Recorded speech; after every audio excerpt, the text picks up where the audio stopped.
Hello students, welcome to the YouTube channel Nasir Sheikh.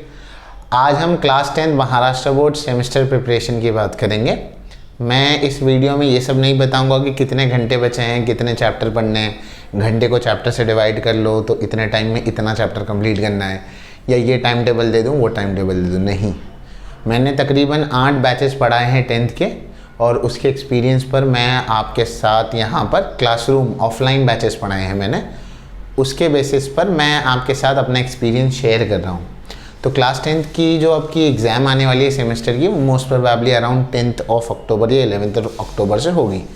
10 दिन लगातार exam चलेंगे, 9 पेपर है, 10 दिन चलते हैं एग्ज़ाम। तो इस 10 दिन के लिए आपको तैयारी कैसे करनी है, अभी जो 10 दिन बाकी है, तो देखते हैं कि करना क्या है। सबसे पहले आप अपना सिलेबस फिक्स कर लो। सिलेबस फिक्स करने का मतलब क्या है? सर सिलेबस तो फिक्स है। नहीं, सिलेबस फिक्स नहीं है। आपका सिलेबस फिक्स नहीं है, स्कूल का सिलेबस फिक्स है। मतलब क्या? इसका मतलब ये है कि स्कूल ने एक सिलेबस दे दिया। एग्जाम्पल, मराठी में जो है सपोज़ करो 2 भाग आने वाले हैं या 3 भाग आने वाले हैं, ये दे दिए। आपके कितने भाग पढ़ के हुए हैं अभी तक? आज अराउंड ऑलमोस्ट सितंबर ख़त्म हो जाएगा, है ना, 29 है आज तो ख़त्म हो जाएगा। आपके कितने भाग हुए पढ़ के, वहाँ पर रुक जाओ। अभी एक्स्ट्रा नया ऐड करने की ज़रूरत नहीं है। पहले एक पेपर उठाओ, पेन उठाओ, उस पर लिखो कि आपका कितना कितना पढ़ के हुआ और स्कूल में कितना कितना आने वाला है। ठीक है, पहले अपना सिलेबस फिक्स कर लो। दूसरा, रिवाइज़ करो। रिवीजन करना है, नई चीज़ों को ऐड करने से बेहतर है रिवाइज़ करो। क्यों? क्योंकि आपको बोर्ड एग्ज़ाम में पूरी किताब को आपको एब्जॉर्ब करके आना है और वहाँ पर लिखना है। छोटा टास्क तो है नहीं, और ये टास्क आसान कब से होगा? आसान होगा रिवीजन से। जितने ज़्यादा रिवीजन आप करेंगे उतना ज़्यादा चीज़ें आपके लिए क्या हो जाएगी, ईजी हो जाएगी। तो revision is the key. Revise करते चलो, जितना हो सके, जितना ज़्यादा रिवाइज़ कर सकते हो उतना ज़्यादा रिवाइज़ करो। और क्या रिवाइज़ करना है? जितना पढ़ के हुआ है वही रिवाइज़ करना है। रिवीजन के बाद क्या करेंगे? टेस्ट लिखना शुरू करेंगे। मतलब अब टेस्ट क्या, अब जैसे कि अभी 10 दिन बाकी हैं, ट्राई करें अपने कोचिंग इंस्टीट्यूट में या अपनी स्कूल में, जहाँ पर भी आपको पॉसिबल है, लगातार 10 दिन पेपर लिखो। कंटिन्यूस 10 दिन पेपर दो। क्यों? एक एग्ज़ाम मोड में आ जाओगे तो वो एग्ज़ाम मोड चलता रहेगा तो और 10 दिन पेपर दोगे, तो ये 10 दिन वो 10 दिन मिला के 20 दिन तक लगातार आप 18 पेपर दे चुके होंगे। मतलब 9 पेपर प्रैक्टिस के और 9 एक्चुअल पेपर सेमेस्टर के आप दे चुके होंगे। तो एक एग्ज़ाम मोड में आ जाएंगे तो क्या होगा? खासकर लैंग्वेजेस के पेपर हो गए जो 80 मार्क्स के होते हैं, 3 घंटे में मैनेज नहीं हो पाते। मैनेज करना सीख जाओगे, टाइम मैनेज हो जाएगा, पेपर पैटर्न समझने आ जाएगा, जो कि हमारा शायद अगला पॉइंट है।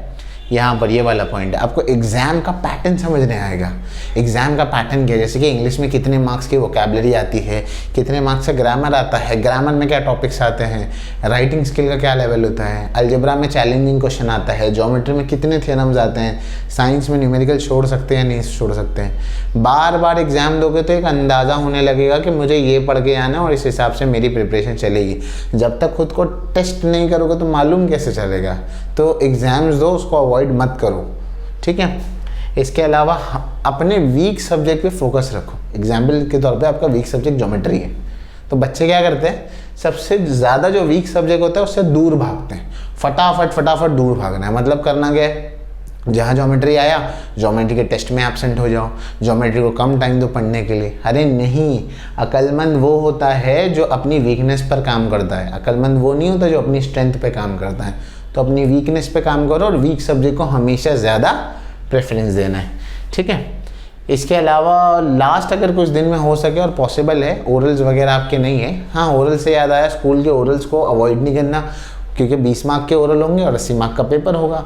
तो ये 20 मार्क तो आपको स्कूल से मिलेंगे, तो उसके ओरल सही से देना, ताकि जब क्लब हो गया मार्क्स आएंगे तो इवेंचुअली एक अच्छे मार्क्स अपने को दिखने चाहिए। और लास्ट पॉइंट मैं ये बता रहा था कि अगर हो सके, पॉसिबल है, सारा काम हो गया है, तो स्कूल जाना आखिरी के दिनों में अवॉइड करो और खूब जम के पढ़ाई करो। मतलब ऐसा नहीं कि स्कूल नहीं गए तो फिर सो रहे हैं, सुबह में लेट उठ रहे हैं, आराम से नाश्ता वाश्ता कर रहे हैं और सो गए, फिर उठे, फिर सिर्फ 2 घंटा पढ़ाई है। नहीं, स्कूल नहीं गए तो स्कूल अगर 6 घंटे की होती है तो कम से कम 5 घंटा तो हमको पढ़ना ही है घर पर। तो छुट्टी अगर करें तो जम कर पढ़ाई करें, लास्ट के कुछ दिनों में खूब अच्छा रिविज़न करें। सब पढ़ के जाने की ज़रूरत नहीं है, सब पढ़ लिया और रिवीजन पूरा नहीं हुआ तो मतलब नहीं है। रिवीजन इस देखिए रिवाइज करो, पीछे का अगर अच्छा पक्का हो जाएगा ना आगे का जल्दी याद होगा। मेरा एक्सपीरियंस है ये। स्कूल में 75% सिलेबस आ रहा है, पैनिक नहीं होने का। लैंग्वेजेस में ज़्यादा सिलेबस आ रहा है, पैनिक नहीं होना है, क्योंकि लैंग्वेज में टेक्निकली देखा जाए तो बहुत ज़्यादा याद करके जाने की ज़रूरत नहीं है। लेसन को गो थ्रू करना होता है, डाइजेस्ट से आंसर को गो थ्रू करना होता है। बाकी जितना अच्छा लेसन समझाए उतना अच्छा आप लिख पाएंगे। ग्रामर याद नहीं करना होता, राइटिंग स्किल याद नहीं करना होता, तो उसको तो अवॉइड करें वहाँ पर। ठीक है, तो ये कुछ पॉइंट्स थे आपके लिए जो आपको याद रखना है। अगर कोई भी डाउट हो आपको एग्ज़ाम के प्रिपरेशन से रिलेटेड तो आप कमेंट सेक्शन में पूछ सकते हैं। वीडियो अच्छा लगा तो लाइक कीजिए, चैनल को सब्सक्राइब कीजिए और ज़्यादा से ज़्यादा बच्चों के साथ शेयर कीजिए। Thank you.